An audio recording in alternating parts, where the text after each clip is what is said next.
Las citas bíblicas que usaré en esta noche son tomadas indistintamente de la Biblia Nueva Traducción Viviente y Dios habla hoy. Así que probablemente para ustedes se les hará un poco difícil hacer el seguimiento de la lectura, pero pueden hacerlo en la Biblia que usted tiene y que acostumbra a leer regularmente. Los protagonistas de nuestra historia iban a las sinagogas, lo que hoy son los templos. Llevaban los rollos de la ley, no sé si bajo el brazo o bajo las túnicas, porque los rollos eran muy grandes. Hoy llevamos la Biblia. Ayunan, diezman, ofrendan, algunas veces hasta con ostentación. No han asesinado a nadie, caminan con una aureola de santidad, pero con la lengua son capaces de destruir la vida de un hermano. El uno es fariseo, religioso, formal y académico. El otro, un despreciable publicano. El primero, arrogante, falso, hipócrita y vanidoso. El publicano, humilde, sencillo, avergonzado por la carga de sus pecados, incapaz de levantar la mirada porque teme encontrarse con verdugos más implacables que su propia conciencia. Veamos el nocivo efecto del legalismo y el libertinaje en la comunidad de los santos. Lucas 18, los versículos 9 al 14 de la Nueva Traducción Viviente dice: Luego Jesús contó la siguiente historia a algunos que tenían mucha confianza en su propia rectitud y despreciaban a los demás. Dos hombres fueron al templo a orar. Uno era fariseo y el otro era un despreciable cobrador de impuestos. El fariseo, de pie, apartado de los demás, hizo la siguiente oración: Te agradezco, Dios, que no soy un pecador como todos los demás, pues no engaño, no peco y no cometo adulterio. Para nada soy como ese cobrador de impuestos. Ayuno 2 veces a la semana y te doy el diezmo de mis ingresos. En cambio, el cobrador de impuestos se quedó a la distancia y ni siquiera se atrevía a levantar la mirada al cielo mientras oraba, sino que golpeó su pecho en señal de dolor mientras decía: Oh Dios, ten compasión de mí porque soy un pecador. Les digo que fue este pecador y no el fariseo quien regresó a su casa justificado delante de Dios. Pues los que se exaltan a sí mismos serán humillados y los que se humillan serán exaltados. Eran doctos, eruditos en la ley. Podían recitarla de memoria de ser necesario. Habían desarrollado unos modelos propios de interpretación de los libros de la ley. Interpretación que demandaba prácticas que ellos mismos no podían cumplir, pero que exigían a los demás para alcanzar un nivel de santidad determinado por ellos mismos. Tenían un conocimiento intelectual de la ley, como el cristianismo filosófico intelectual que hoy se practica en algunas esferas. Se consideraban a sí mismos justos, buenos, más santos, más religiosos y más sabios que a los demás. Curiosamente, a estos santos varones Jesús les dijo en Mateo 23, 27: ¿Qué aflicción les espera, maestros de la ley religiosa y fariseos hipócritas? Pues son como tumbas blanqueadas, hermosas por fuera, pero llenas de huesos de muertos y de toda clase de impurezas por dentro. El maestro no se anduvo por las veleidades de la diplomacia. Fue claro, frontal, directo y contundente. La pregunta es, ¿por qué Jesús hubo de tratarlos así? Antes de intentar responder esa inquietud, es menester que descubramos qué no es legalismo. Querer vivir una vida santa, apartada y consagrada a Dios no es legalismo. Querer cumplir con los mandamientos y normas que Dios demanda en su palabra no es legalismo. Entonces, ¿qué es legalismo? Para ello veamos dos definiciones de las muchas posibles. Una dice que es una tendencia o actitud de quien antepone a todo la aplicación estricta de las leyes. El legalismo, dice otra definición, es una posición que promueve que las leyes sean aplicadas literalmente, sin tener en cuenta circunstancia adicional. Realmente, hermanos, la palabra legalismo no se encuentra en la Biblia. Es un término que usamos particularmente los cristianos evangélicos para sutilmente describir una posición doctrinal que no siempre tiene sustento bíblico. El legalismo hace énfasis en un sistema de reglas y reglamentos para alcanzar tanto la salvación como el crecimiento espiritual. El legalismo es una posición opuesta a la gracia, y eso es lo grave. ¿Recuerdan el caso de la mujer hallada en el acto del adulterio? Los fariseos demandaban la aplicación de la ley, que era lapidarla. No consideraban la posibilidad del perdón y restauración, que es la gracia. El varón coautor del delito ni siquiera es mencionado. Esto es legalismo en su más perversa expresión. Aún los creyentes genuinos pueden caer en el legalismo, pese a que somos enseñados a ser misericordiosos unos con otros. Romanos 14:1 dice: acepten a los creyentes que son débiles en la fe y no discutan acerca de lo que ellos consideran bueno o malo. Lamentablemente, existen creyentes que prefieren excluir de su círculo a ciertos hermanos antes de permitirles expresar su opinión. Eso también es legalismo. La secta de los fariseos, rama sectaria del judaísmo, cuyas interpretaciones dominaban el pensamiento popular en tiempos de Jesús, fue una secta legalista. Sumaron muchas reglas de su invención a los preceptos de Dios, lo que traía como consecuencia que estos fueran tergiversados e interpretados incorrectamente.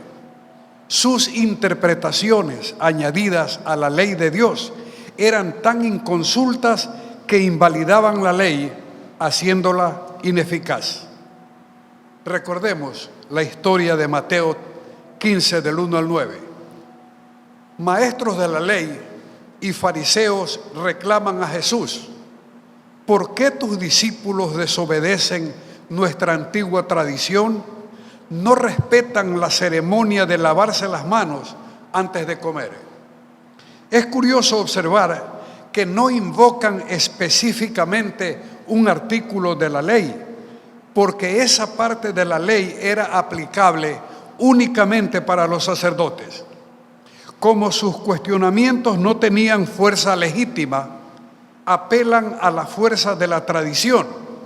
Y como ustedes saben, hermanos, la historia está llena de barbaridades cometidas al amparo de la tradición y la costumbre, que suele ser más fuerte que la misma ley.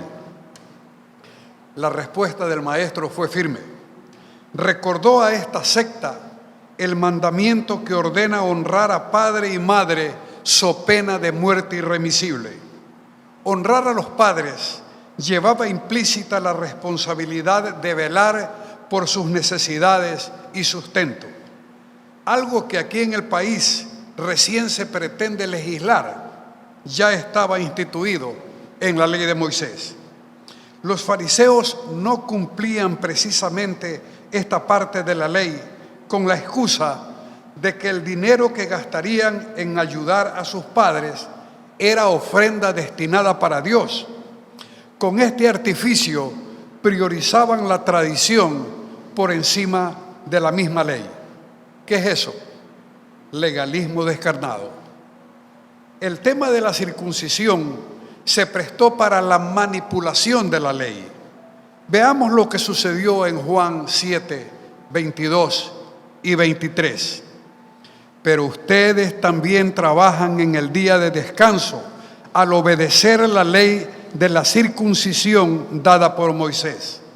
En realidad, la costumbre de la circuncisión comenzó con los patriarcas, mucho antes de la ley de Moisés.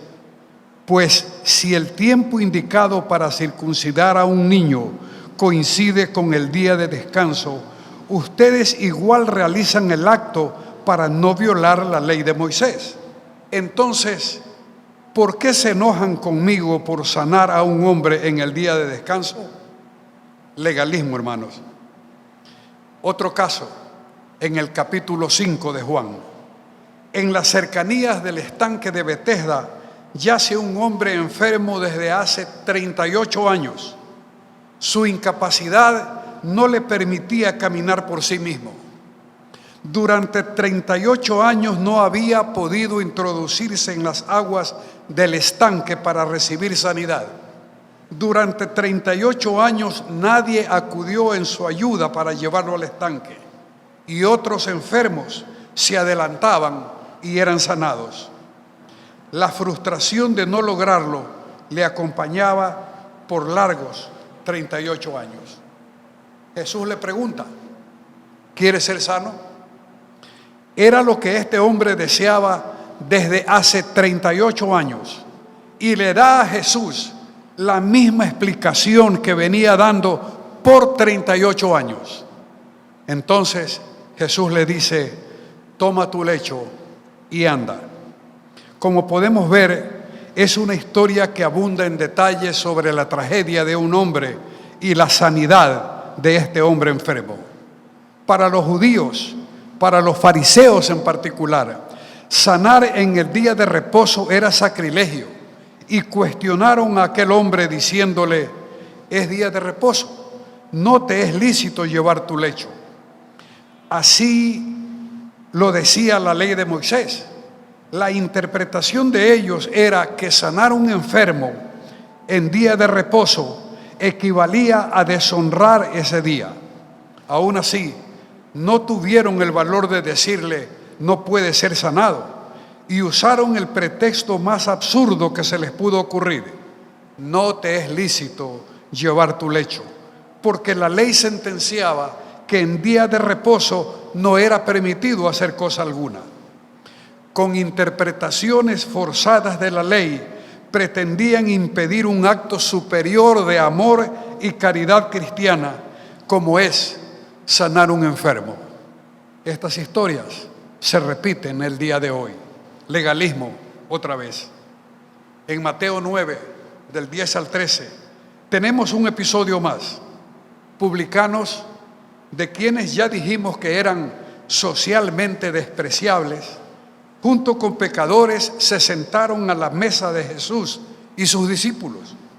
Los fariseos, que no perdían detalle alguno de lo que hacía Jesús, dijeron a los discípulos: ¿por qué su maestro come con semejante escoria? Legalismo. Jesús escucha y responde: no he venido a llamar a los pecadores, no he venido a llamar a los buenos, sino a los pecadores. Mateo 12, 9, 14 narra otro hecho. Esta vez fue el hombre de la mano seca. Nuevamente los fariseos preguntan con ironía: ¿está permitido sanar a un enfermo en día de reposo? ¿Es legal sanar? La ley lo prohíbe. Pero Jesús, ¿tú qué dices? Jesús responde con otra pregunta. ¿Quién de ustedes, si tiene una oveja y se le cae en un pozo en día de reposo, no va y la saca? Pues ¿cuánto vale más un hombre que una oveja? Por lo tanto, sí está permitido hacer el bien en los días de reposo. La actitud de los fariseos era falsa, hipócrita, por lo tanto, legalista. Finalmente, nos encontramos con Juan, capítulo 9, versículos 2 y 3. Ahora son los seguidores de Jesús entre la muchedumbre quienes preguntan si el ciego de Siloé lo era por pecados propios o de sus padres. Este razonamiento suele ser recurrente en el mundo cristiano. Cuando vemos a una persona que vive una situación evidentemente difícil o catastrófica, solemos pensar que tiene un terrible pecado oculto y simplemente está sufriendo las consecuencias del mismo. Esto fue lo que pensaron los seguidores de Jesús, a quienes les fue imposible entender que era la oportunidad para que la gloria de Dios se manifestara. Nada tenían que ver los pecados propios ni ajenos de aquel hombre. Podemos pensar, hermanos, que estos son casos sucedidos, acontecidos hace más de 2000 años, y nosotros no somos tan malos como los fariseos y maestros de la ley. Por lo tanto, es algo que probablemente no nos atañe, pero quizás sin darnos cuenta o con plena conciencia de ello, hemos caído en actitudes legalistas que debemos evitar. ¿Cuáles son esas actitudes? Aquí unas pocas. A los legalistas más les interesa ser autoridad que vivir bajo autoridad.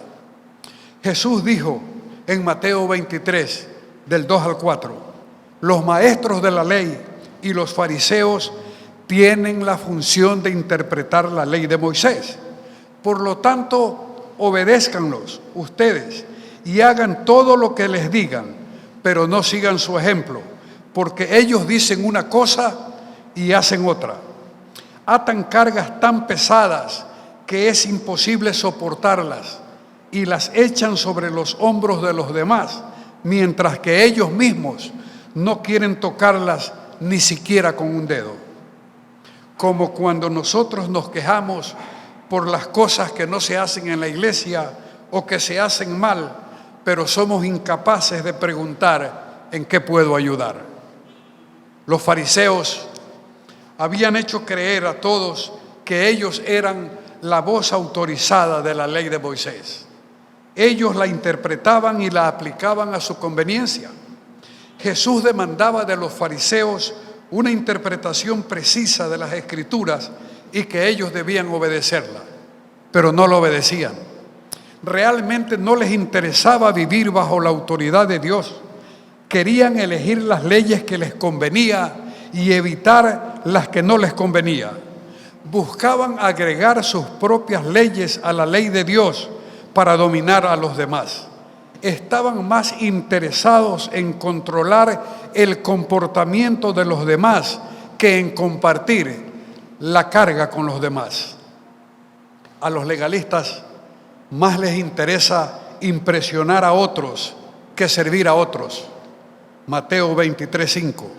Todo lo hacen para hacer que la gente los vea. Les gusta llevar en la frente y en los brazos porciones de las Escrituras escritas en anchas tiras y ponerse ropas con grandes adornos. Las acciones de los fariseos estaban contaminadas de orgullo. Se vestían y se ataviaban para lucir más devotos de lo que realmente eran. A los legalistas más les interesa imponer reglas que conceder gracia. Mateo 23:13. Ay de ustedes, maestros de la ley y fariseos hipócritas, que cierran la puerta del reino de Dios para que otros no entren, y ni ustedes mismos entran ni dejan entrar a los que quieren hacerlo. Qué impactante descripción usa Jesús cuando habla de cerrar la puerta en la cara de aquellos que anhelan ser aceptados en la presencia de Dios. Estos líderes religiosos debían estar ansiosos por abrir la puerta, pero por lo contrario, en la cara de las personas cerraban la puerta de santidad por gracia y los empujaban a la puerta de santidad por las obras de la ley. Finalmente, a los legalistas más les interesa la apariencia externa que la realidad interna. Mateo 23, 25 y 28. Ay de ustedes, maestros de la ley y fariseos hipócritas, que limpian por fuera el vaso y el plato, pero por dentro están llenos de lo que han conseguido por medio del robo y la avaricia. Así son ustedes, por fuera parecen buenos ante la gente, pero por dentro están llenos de hipocresía y maldad. Una taza que está sucia por dentro es la analogía de una persona que está llena de la contaminación del pecado en su interior. Los fariseos se preocupaban mucho de los rituales de limpieza, pero no les preocupaba contaminarse con la avaricia y con los excesos legales que se habían asentado en sus vidas. ¿Cómo podemos aplicar estas enseñanzas a nuestras vidas y a la iglesia de hoy? En la iglesia de mi juventud conocí el caso de una pareja de hermanos que conocieron y aceptaron al Señor después de pasar por un divorcio y un nuevo matrimonio. Llegaron a la iglesia en busca de un lugar donde ser tratados como nuevas criaturas, buscando emprender una vida nueva bajo la gracia de Dios y de una congregación que los ayude a ordenar su vida. Pero se encontraron con ojos acusadores que los rechazaron y no les permitía ni siquiera limpiar las bancas de la iglesia. No se trata, hermanos, de aplaudir ni ignorar, ni disimular, ni solapar, ni cerrar los ojos frente a una situación, frente a un pecado tan triste y doloroso.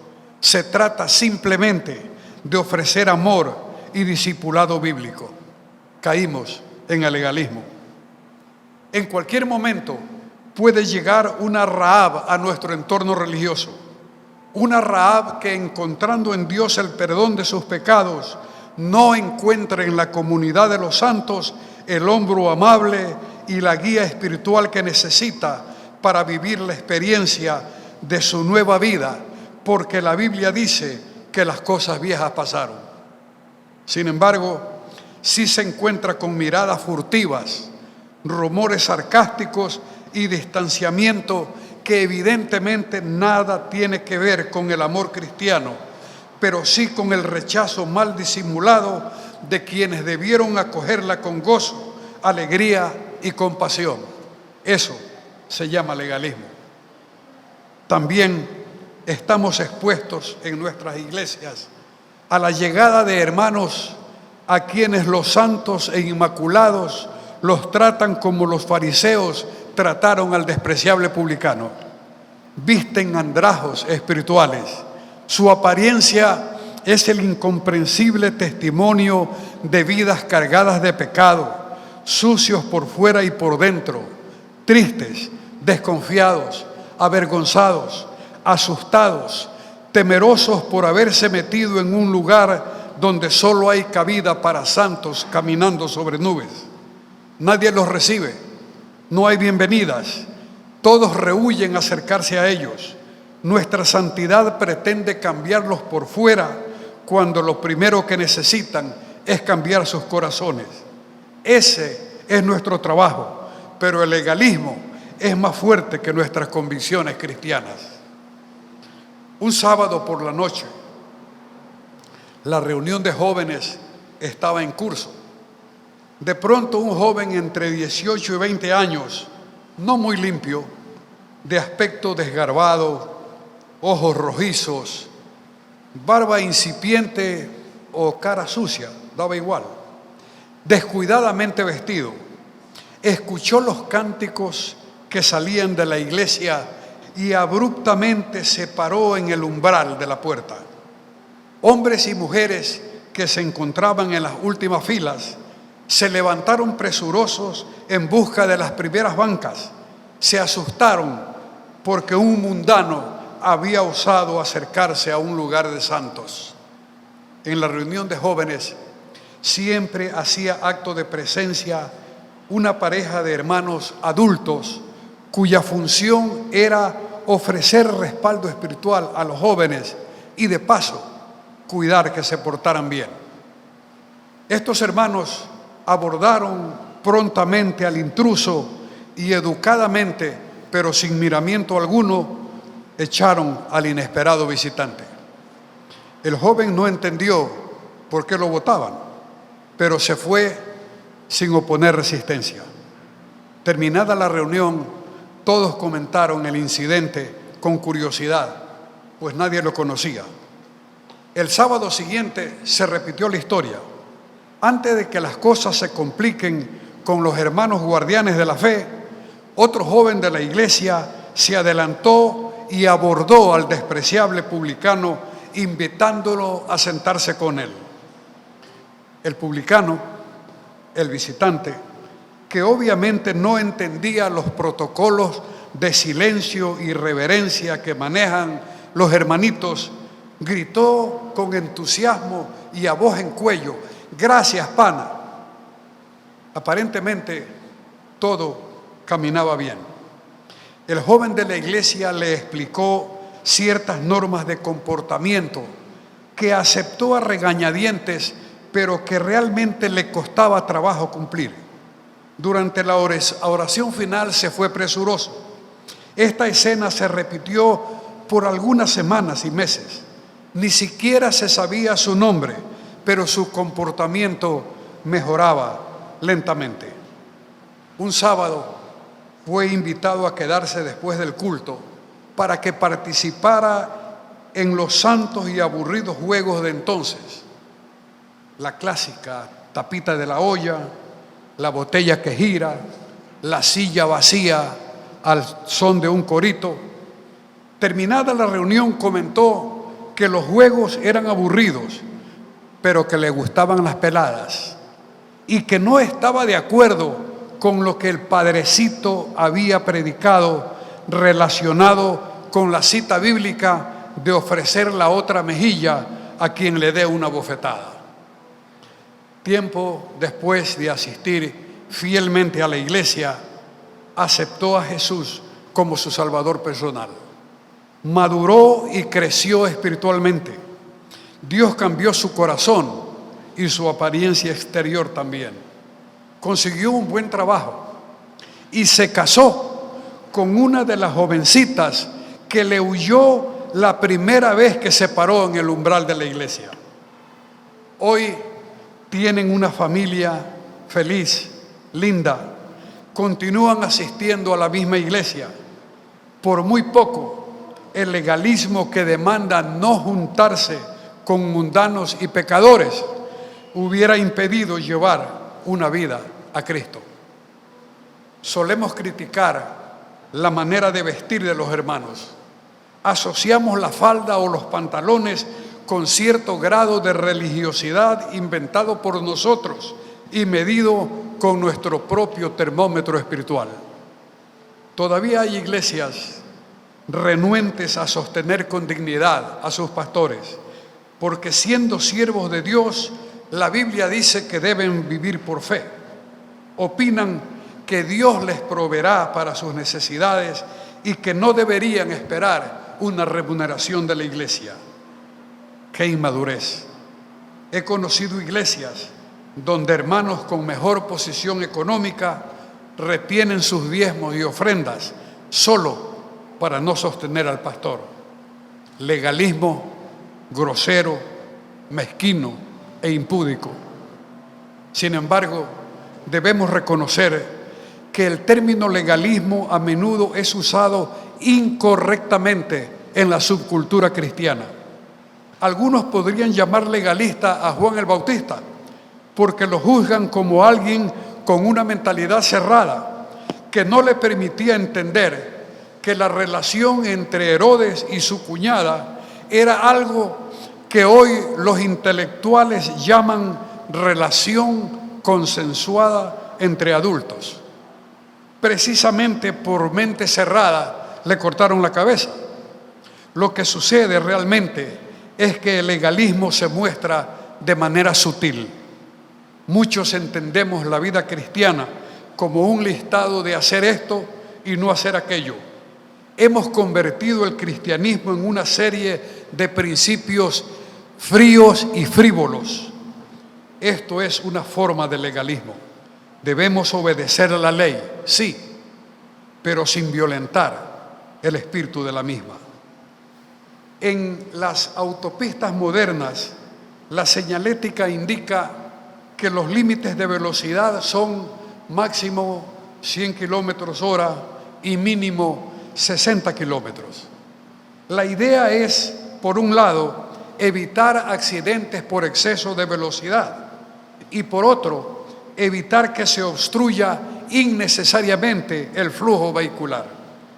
Pero en un día de copiosa lluvia, insistir en conducir al mínimo de velocidad permitida, porque la ley dice 60, es una necedad e imprudencia que puede resultar mortal, pues el sentido común dicta que la velocidad debe de ser mucho más lenta por los peligros de una pista mojada, aunque la ley establezca un mínimo de 60 kilómetros. Sin embargo, no falta un conductor necio, testarudo y legalista, dispuesto a cumplir rigurosamente la letra fría de la ley, sin importarle que el espíritu de la misma ley es la prudencia en situaciones adversas. Casos como estos, hermanos, podemos extrapolarlos en la práctica eclesial de algunas iglesias el día de hoy. Para luchar contra nuestra tendencia hacia el legalismo arrogante y despiadado, debemos descubrir cómo servir a Cristo, sirviendo a nuestros hermanos en silencio, aún tratándose de una Rahab o de un publicano. Debemos ofrecer nuestro apoyo al débil en la fe, ayudándole, enseñándole, guiándolo, orando unos por otros. Santiago 5:16 nos desafía: confesaos vuestras ofensas unos a otros y orad unos por otros para que seáis sanados. La oración eficaz del justo puede mucho. El legalismo y el libertinaje son enfermedades que demandan sanidad espiritual. ¿Será entonces que nuestros pastores no deben confrontar el pecado para no ser acusados de legalistas? De ninguna manera. Gracias a Dios por aquellos siervos que se mantienen fieles a la palabra, celosos guardianes de las enseñanzas del Maestro. El mismo Jesús dijo en Mateo 5:17: no crean ustedes que yo he venido a poner fin a la ley ni a las enseñanzas de los profetas. No he venido a ponerles fin, sino a darles su verdadero significado.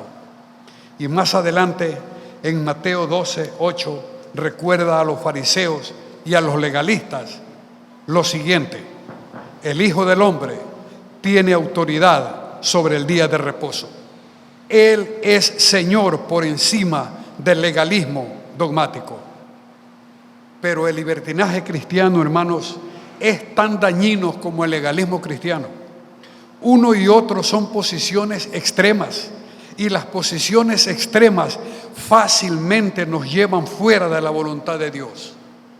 Muchos creyentes gravitan en torno a uno de los dos extremos, en respuesta a las zonas grises de la vida. Se ubican en la posición de que todo es malo, o porque soy libre, todo es bueno y todo me es permitido. El legalista esencialmente vive como lo ilustra la oración del fariseo en la parábola de Lucas 18. Yo hago esto, hago lo otro, doy diezmos, no robo, no hago nada malo, no soy como los otros hermanos. El legalista concibe la vida como un hacer esto y no hacer aquello, pero la justicia Y la verdadera madurez cristiana no se logra por lo que las personas hagan o dejen de hacer.